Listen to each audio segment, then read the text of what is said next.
la muerte de mi mamá, olvídate la muerte de mi hermano, olvídate de un aborto que tuve, de... Ella era una de las actrices más queridas de la televisión mexicana. Su rostro era sinónimo de elegancia y su voz suave, clara, maternal, llenaba de emoción cada escena. María Sorté no solo conquistó pantallas, también fue símbolo de fuerza, de fe, de dignidad. Pero al llegar a los 70 años, cuando parecía que todo en su vida estaba en calma, sorprendió al país con una confesión inesperada. 5 nombres, 5 personas y una frase que congeló a los jamás los perdonaré. La revelación no vino en una entrevista casual ni en un programa sensacionalista.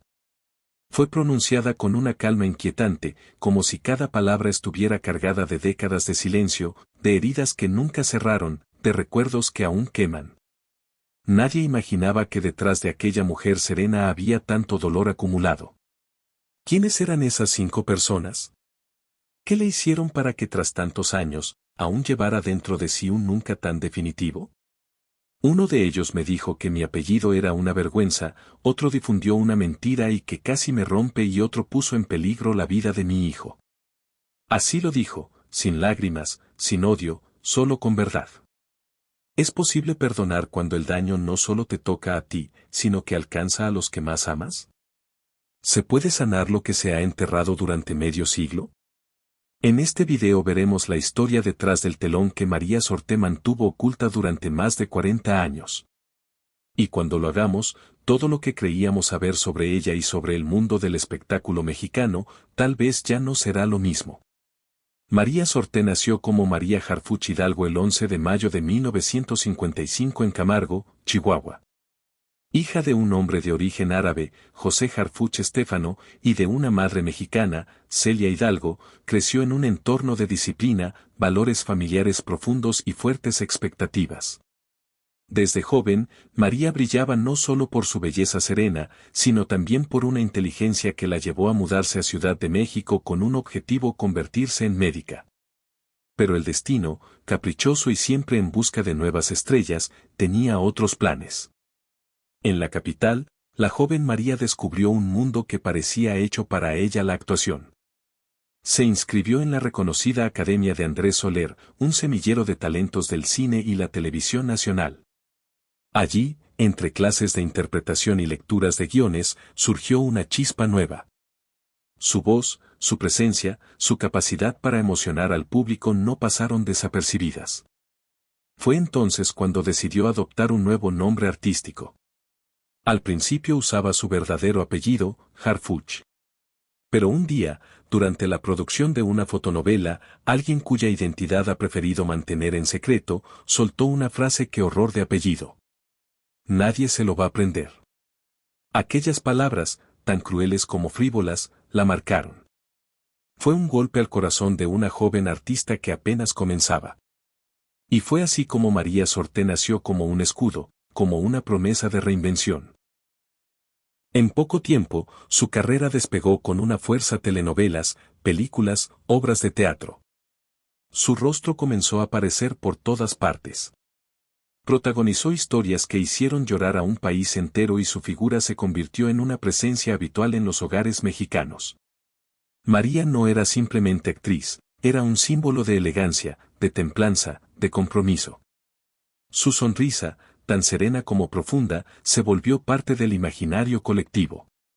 Pero detrás del glamour existía una mujer que buscaba algo más que fama. En 1978 encontró el amor en un hombre que representaba todo lo opuesto al mundo del espectáculo, el político Javier García Paniagua. Se casaron ese mismo año y de esa unión nacieron 2: Adrián y Omar. La familia parecía sacada de un María, estrella en las pantallas, Javier, figura pública respetada y sus hijos creciendo entre valores, cultura y discreción. Durante años, María logró lo que pocos artistas: equilibrio. Supo manejar el arte y la maternidad, la fama y la vida privada sin escándalos ni excesos. Era una mujer completa, una madre amorosa, una profesional intachable. Pero entonces llegó el año 1998 y con él, la tragedia. Su esposo Javier sufrió un infarto fulminante. La noticia sacudió a toda la familia. María, ahora viuda con 2 hijos, se vio envuelta en una oscuridad que no podía controlar. La pérdida fue devastadora. Durante meses cayó en un silencio emocional profundo. Dejó de grabar, evitaba entrevistas. Se apartó del mundo que tanto la admiraba. Y fue en ese abismo donde encontró refugio, en algo inesperado, la fe. Acompañada por su amiga Rosy Orozco, exdiputada y activista, María comenzó un camino interior. No hablaba de religión como moda, sino como salvación. Cada oración era un bálsamo, cada gesto de apoyo, una tabla. En medio del naufragio. Esa transformación no fue inmediata ni fue fácil, pero fue real. Y aunque ante el público volvió como una mujer fuerte, segura, centrada, lo cierto es que dentro de ella algunas heridas nunca terminaron de sanar. ¿Qué es lo que realmente esconde una mujer que parece tenerlo todo, pero que en silencio aún arrastra nombres que no puede perdonar? Afuera, la cámara siempre captaba una sonrisa impecable, pero adentro, María Sorté vivía con nudos invisibles, tejidos con hilos de palabras malintencionadas, traiciones sutiles y silencios que dolían más que los gritos. Todo comenzó con una herida aparentemente pequeña, pero profundamente simboló su apellido. Cuando aquella persona, en la producción de una fotonovela, sin pensarlo 2 veces, soltó el "qué horror de apellido". Nadie se lo va a aprender.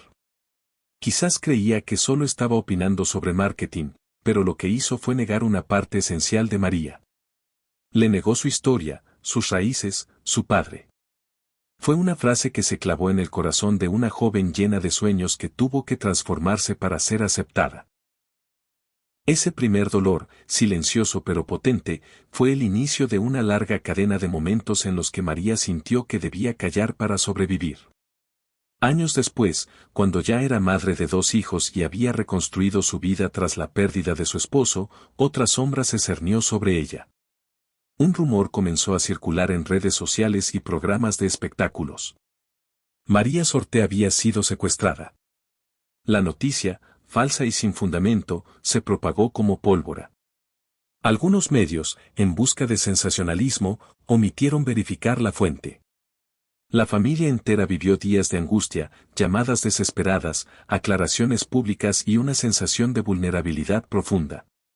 María salió a desmentirlo con firmeza, pero el daño ya estaba hecho. Fue como ser despojada de mi seguridad, de mi verdad, diría años más tarde en una entrevista.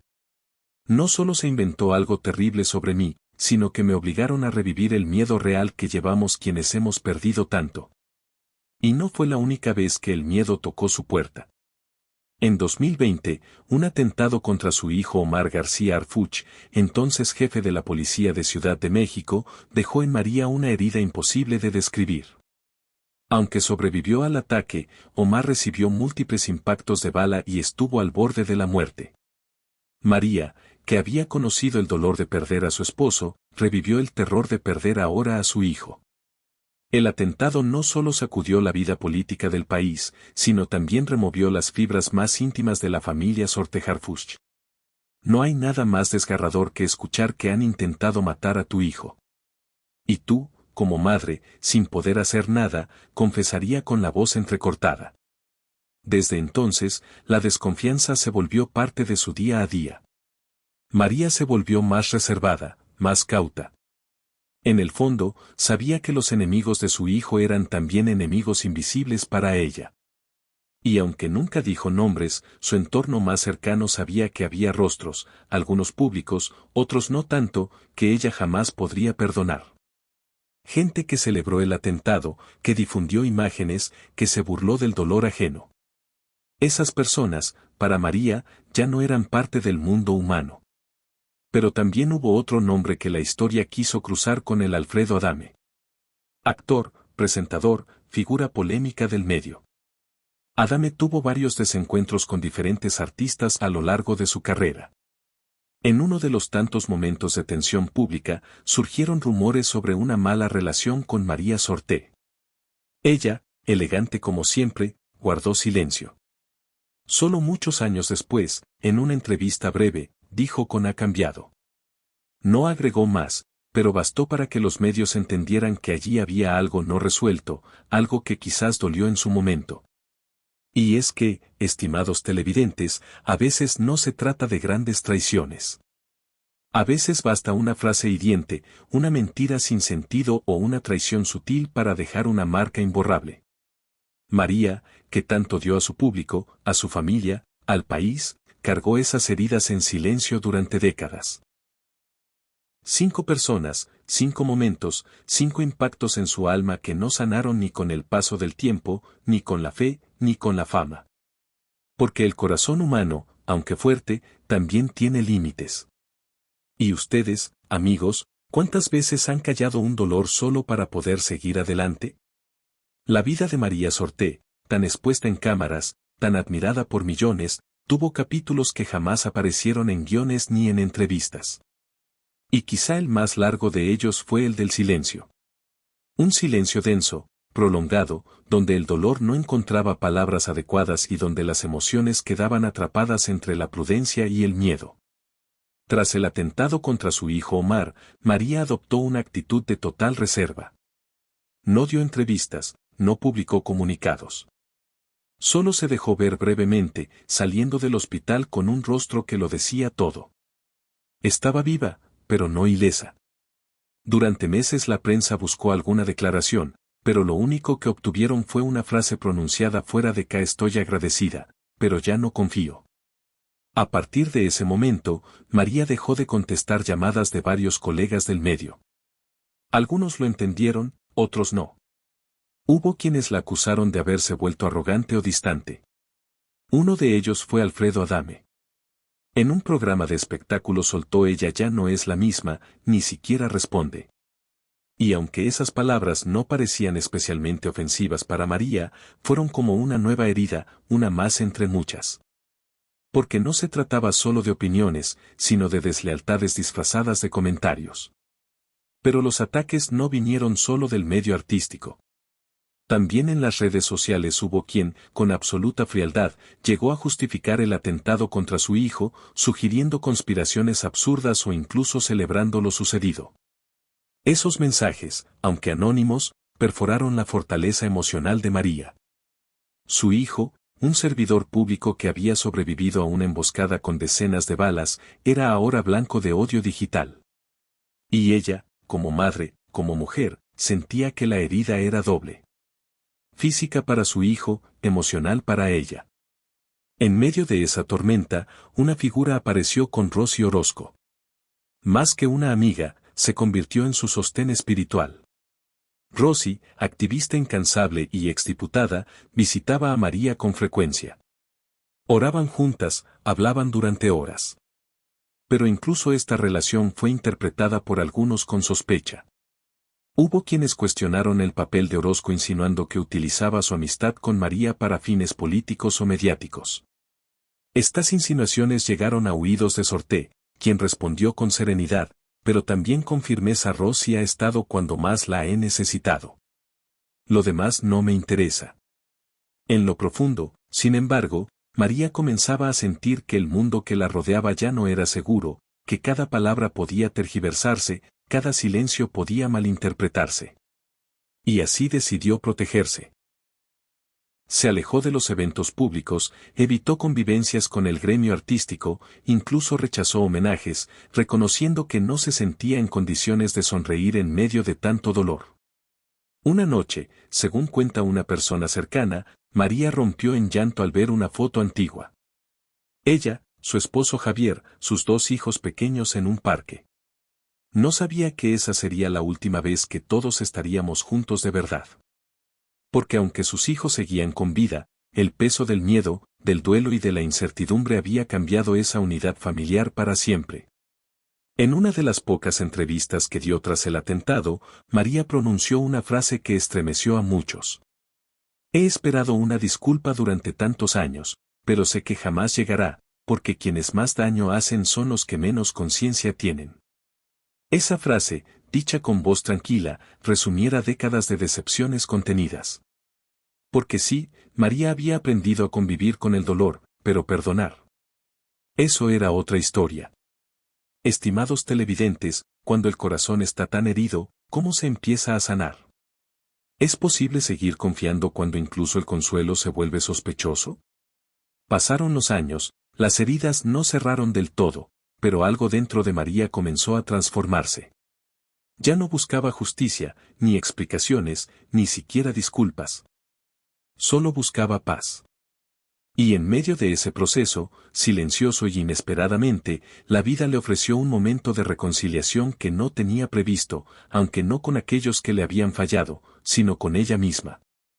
Fue durante una visita privada a un orfanato, uno de esos actos que María hacía lejos de los reflectores, cuando una niña de no más de 8 años le tomó la mano y le preguntó: ¿Usted es la señora que siempre sonríe en la tele, aunque esté triste? Esa frase, dicha con la inocencia más pura, fue un espejo para ella. Porque sí, había sonreído ante millones mientras por dentro se rompía en silencio. Y ese día, por primera vez en mucho tiempo, María lloró en público, no de dolor, sino de liberación. Esa fue la chispa. Comenzó a escribir cartas que nunca enviaría, dirigidas a aquellas 5 personas que marcaron su vida. En una de ellas escribió: No te perdono, pero ya no te odio. Me libero. No era perdón, era aceptación. Era poner el punto final donde otros habían dejado comas. La figura de Rosy Orozco volvió a estar presente en una conversación íntima. María le confesó que ya no esperaba justicia humana, que había encontrado una justicia interna más poderosa, la de vivir sin miedo, sin rencor, sin necesidad de venganza. Después de todo, solo queda la familia, estimados televidentes. Y la familia no solo es de sangre, también es la que uno elige, quien te abraza cuando no puedes sostenerte, quien te escucha sin juzgarte. En un evento discreto, rodeada de amigos leales y familiares, María encendió una vela en memoria de su esposo. A su lado estaban sus hijos, más fuertes que nunca. El silencio entre ellos había sido sustituido por abrazos, el miedo por fe. Y aunque nunca dijo públicamente los 5 nombres que no perdonaba, todos supieron que el capítulo había terminado, que la mujer que había sufrido en silencio ahora hablaba desde la serenidad, no desde la rabia. En ese cierre simbólico, María dejó una última reflexión: no siempre se trata de perdonar a quien te dañó, a veces se trata de no seguir dejándolo vivir dentro de ti. Estimados televidentes, ¿cuántas veces cargamos con el peso de un dolor ajeno creyendo que el perdón es una obligación? ¿Y si en realidad se trata solo de soltar, de respirar, de volver a mirar hacia adelante? Estimados televidentes, cuando una figura pública como María Sorté, a quien durante décadas vimos fuerte, luminosa, imbatible, nos confiesa que hay heridas que no ha logrado perdonar, uno no puede evitar mirar hacia adentro y preguntarse: ¿es el perdón realmente una señal de fortaleza o es a veces un acto de supervivencia emocional? ¿Cuántas veces se espera que las mujeres como ella, que han brillado ante millones, que han sido madres, esposas, hijas y pilares de una familia, también carguen con la expectativa de ser siempre capaces de perdonar? ¿Acaso el perdón debe llegar incluso cuando la otra parte nunca pidió disculpas? María Sorté eligió no nombrar a sus 5 imperdonables, no por miedo, sino por dignidad, porque entendió que pronunciar sus nombres les daría un espacio que ya no merecían. Ella no perdonó, pero tampoco dejó que el rencor la consumiera. Aprendió a convivir con la memoria sin permitir que esa memoria definiera su presente, o hoy, a sus 70 años, sigue siendo una mujer admirable, no solo por lo que ha interpretado en escena, sino por lo que ha superado fuera de ella. Una mujer que ha conocido el amor, la traición, el duelo, la maternidad en su forma más dolorosa y aún así ha encontrado razones para seguir de pie, con fe, con voz, con presencia. Y ahora, al cerrar esta historia, les dejo una última reflexión. Vale la pena vivir esperando que los demás cambien, que pidan perdón, que reconozcan lo que hicieron, o acaso lo verdaderamente revolucionario es sanar a pesar de ellos, porque detrás de los focos, los premios y los aplausos, lo que queda es la persona, y esa persona, también llora, también se rompe, también aprende a recomponerse en silencio. Gracias por quedarte hasta aquí y escuchar esta historia tras el telón. No olvides suscribirte y activar la campanita. Comparte esta historia si crees que necesita ser escuchada. Hasta la próxima.